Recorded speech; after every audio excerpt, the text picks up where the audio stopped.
¿Qué tal, jóvenes? El día de hoy vamos a explicar o a tratar de explicar un tema muy sencillo y muy fácil de la asignatura de biología. Eh, bueno, vamos a comenzar. Estos temas, ¿cuáles son? Niveles de organización de la materia viva y características de los seres vivos.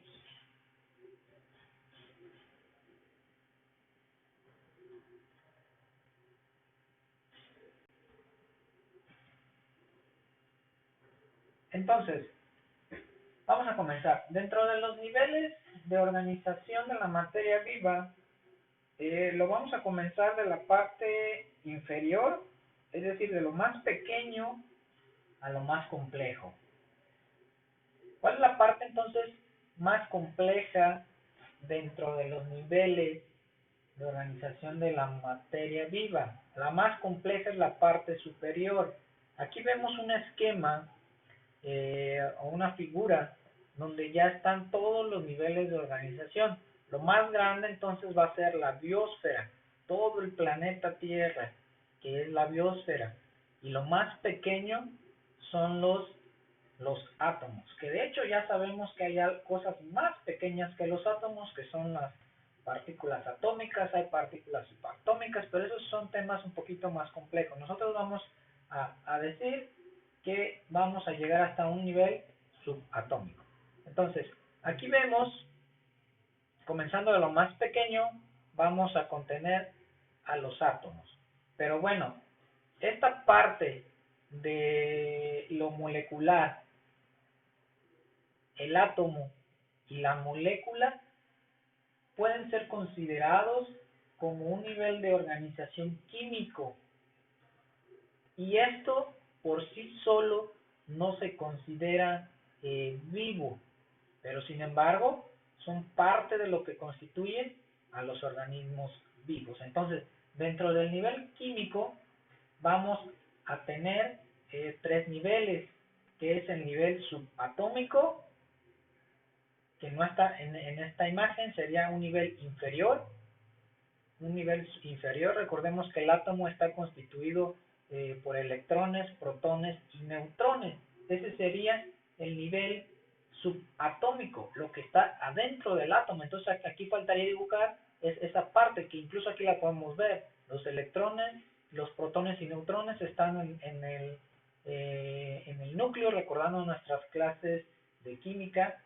Después del nivel subatómico vamos a tener el nivel atómico, que es precisamente esto, ya la constitución del átomo como tal. Y recordemos que tenemos pues una gran cantidad de átomos, más de 100 y fracción átomos, que son los que constituyen la tabla periódica.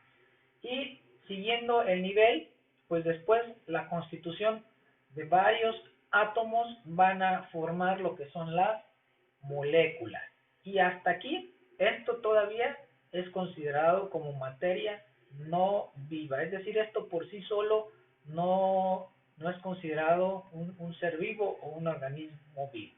Pasando al siguiente nivel, vamos a tener al nivel celular. Y esto es lo más pequeño que va a contener vida. ¿De qué cosa estamos hablando? De la célula, ¿verdad?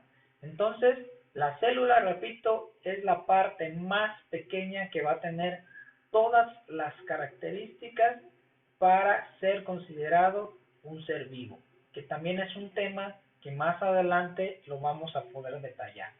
Siguiendo en el orden ascendente en este nivel de organización de la materia viva, vamos a tener el nivel tisular, o mejor conocido como el nivel de tejido. Entonces, varias células entonces me van a constituir tejidos, y tejidos pues va a haber también varios tipos de tejido.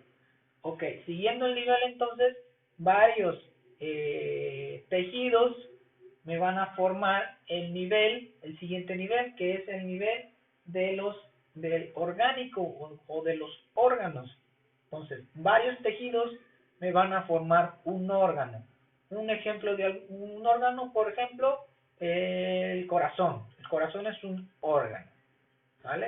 El corazón, el pulmón, la piel, los ojos, etcétera, etcétera. Entonces, aquí vamos en el nivel orgánico, donde vamos a encontrar los órganos, que es un conjunto de, ¿qué dijimos? De varios tejidos.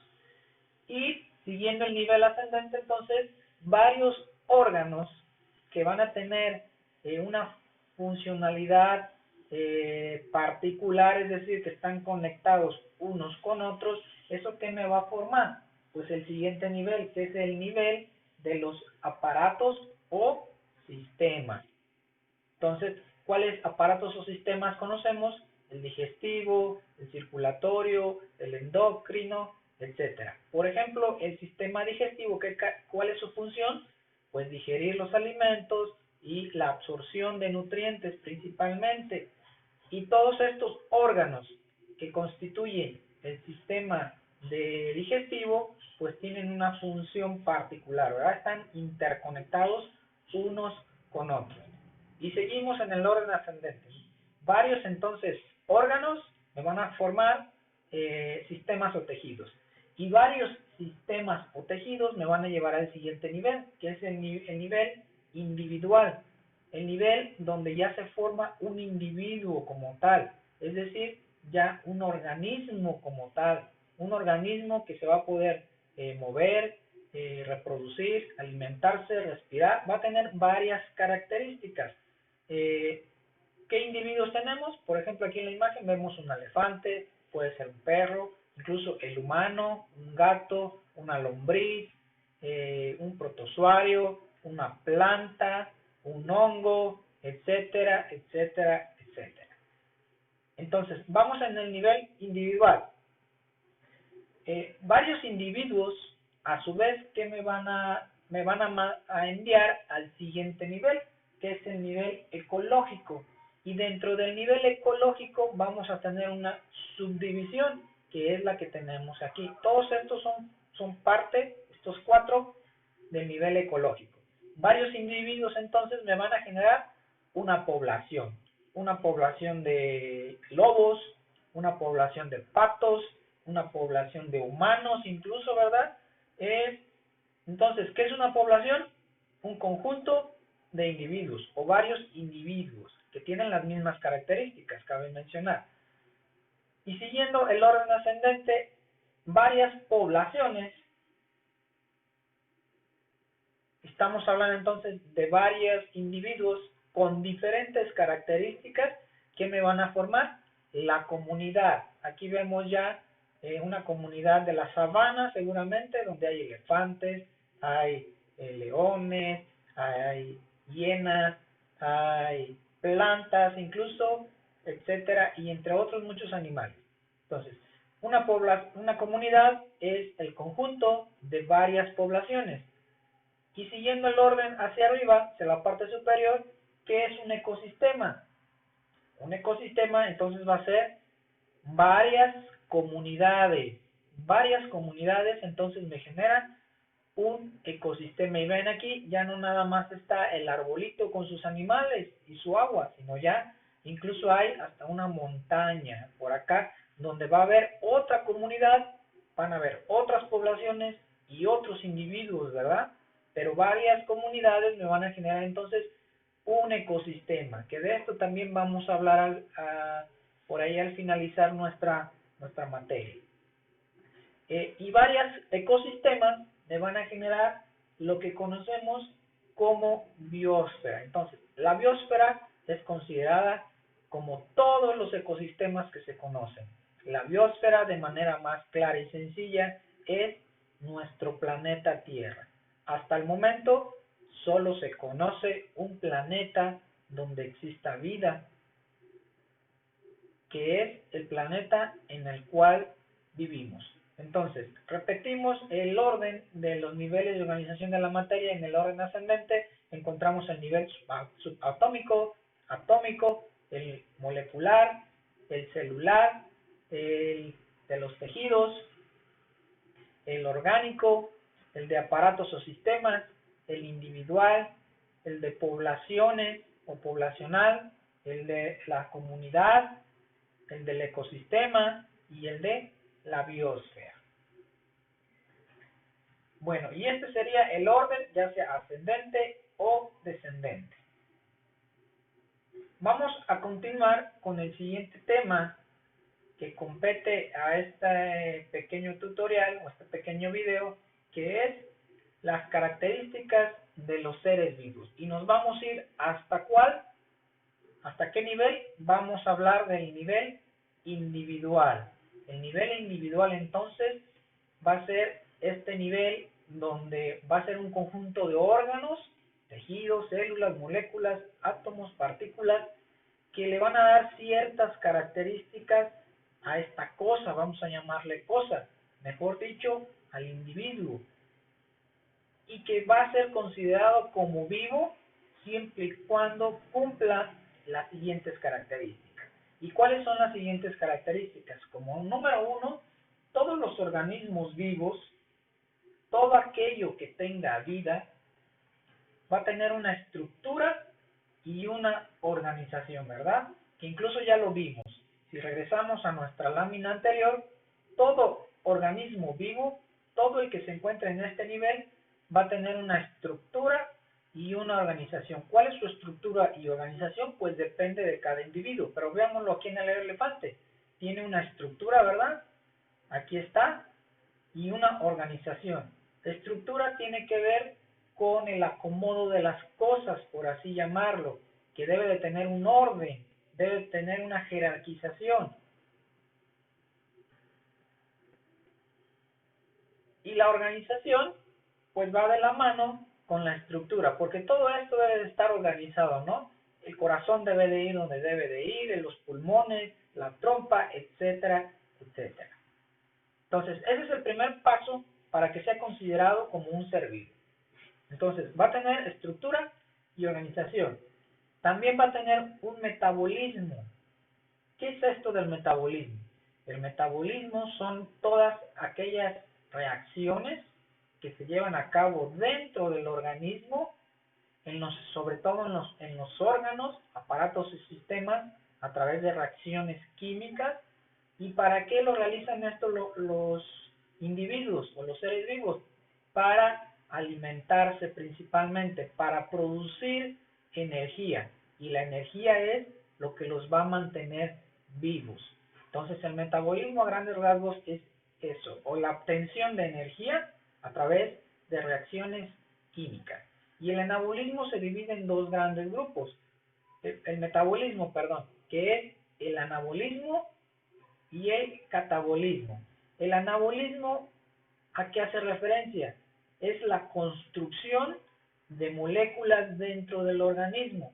A través de lo que comemos, el organismo tiene la capacidad, todos los seres que son vivos, son considerados vivos, deben de tener la capacidad de poder formar estructuras. Por ejemplo, por mencionar esto, cuando nos hacemos una herida en la piel, nos cortamos, por ejemplo, nuestra piel se repara, ¿verdad? Se reconstruye. Esa herida pues se cierra, se cicatriza y con el tiempo incluso hasta se nos llega a borrar. ¿Cómo sucede esto? Pues a través del anabolismo. Nuestro organismo está trabajando y está construyendo las moléculas necesarias para llevar a cabo todo ese proceso de curación y de cicatrización en nuestra piel.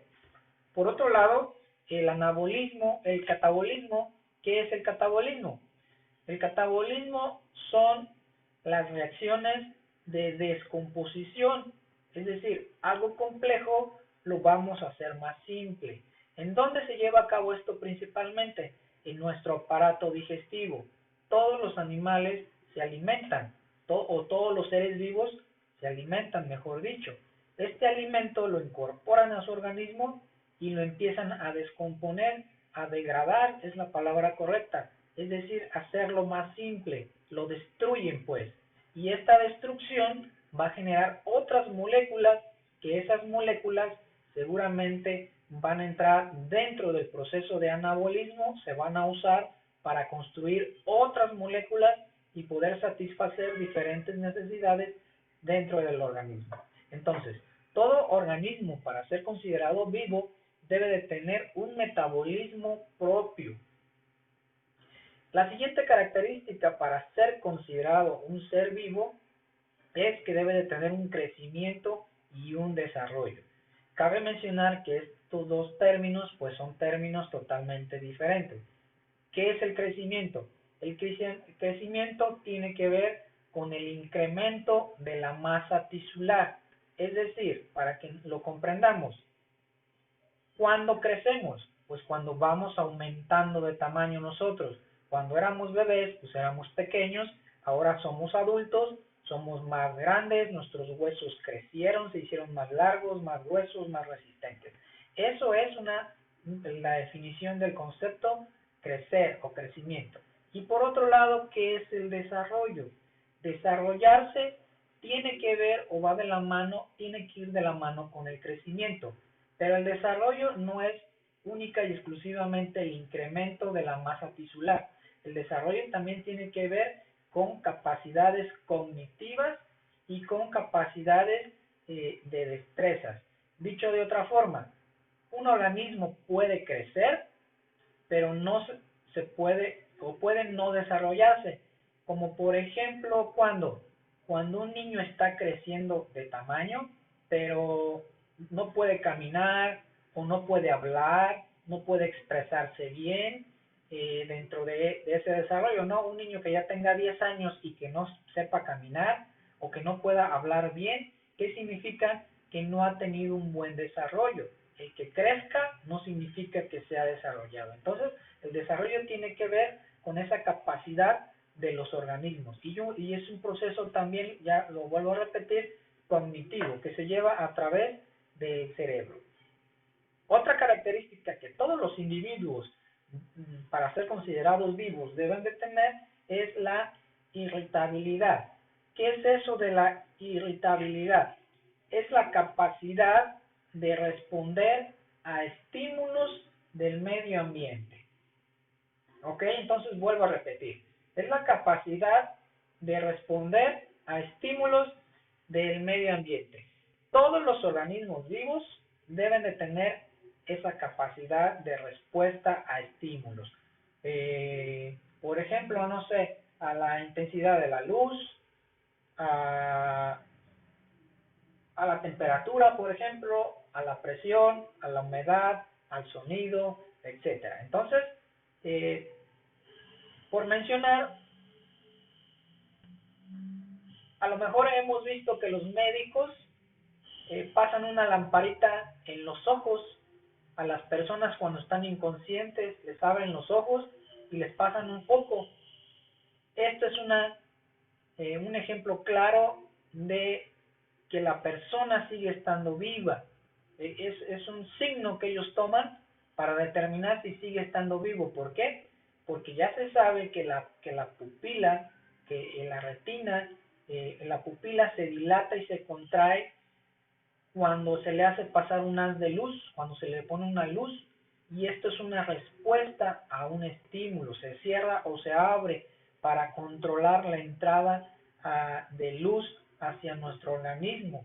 Entonces, es un ejemplo claro de irritabilidad. Tenemos una respuesta a un estímulo físico del medio ambiente. Vamos al siguiente término o concepto, característica de los seres vivos, la homeostasia. ¿Qué es este concepto de homeostasia? Bueno, esto también es una capacidad que deben de tener todos los organismos vivos. ¿Y qué significa?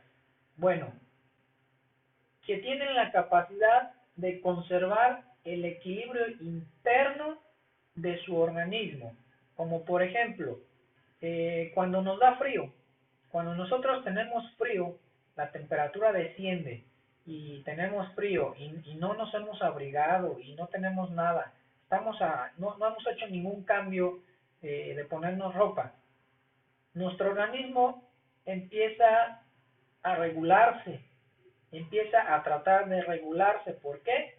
Porque el organismo no quiere perder la vida, no queremos morirnos. El organismo por sí solo va a hacer todo lo posible por evitar la muerte. Entonces, dentro de la homeostasia, el organismo comienza a mantener un equilibrio. ¿Y qué comenzamos a realizar inconscientemente cuando nosotros tenemos frío? Nuestra piel se pone, decimos que se pone chinita, piel de gallina. ¿Por qué? Porque los poros se cierran.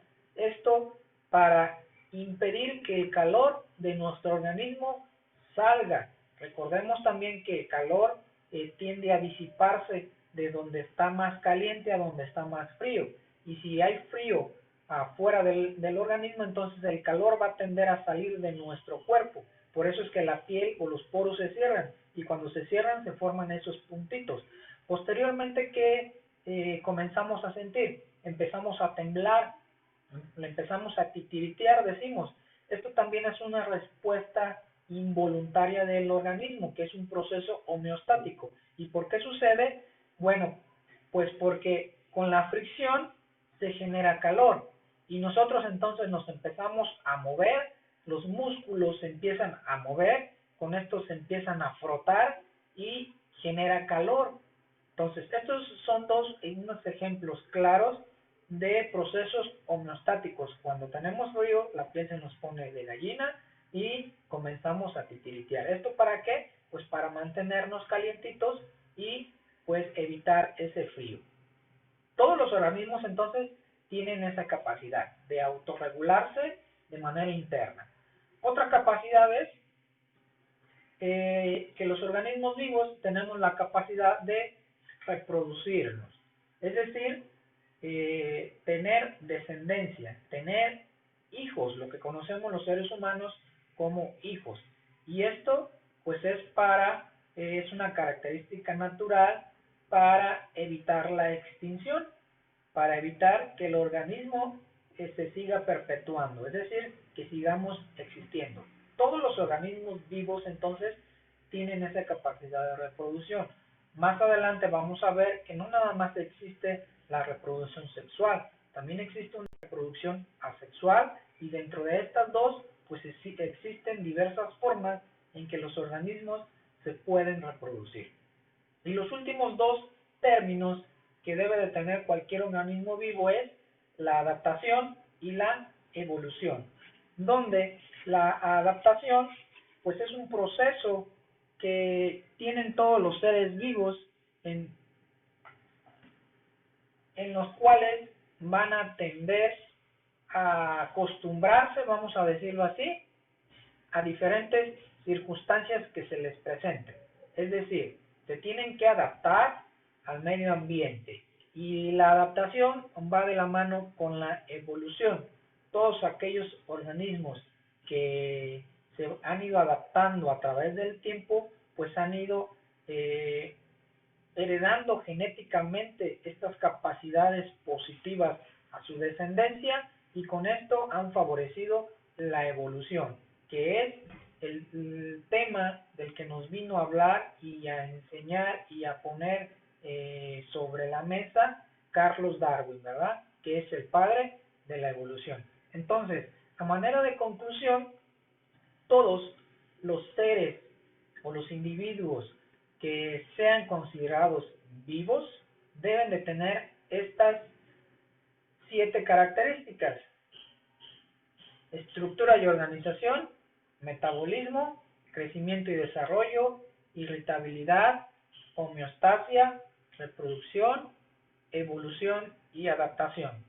De aquí, bajo estos conceptos, es la razón por la cual algunos científicos, o la gran mayoría de ellos, consideran que los virus no son organismos vivos.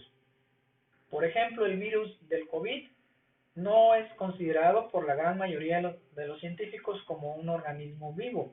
¿Por qué?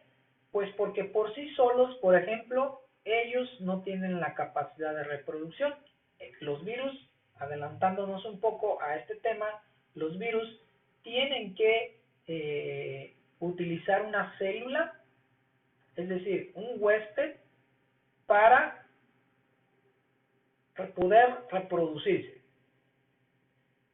Entonces, bajo estas características, los que no tengan uno de estos conceptos van a ser considerados como seres no vivos. Espero ya haya quedado claro, traté de ser lo más breve posible, son temas pues muy extensos, a veces es complicado pues definir esto con una sola palabra, pero espero esto les sirva para sus ejercicios siguientes.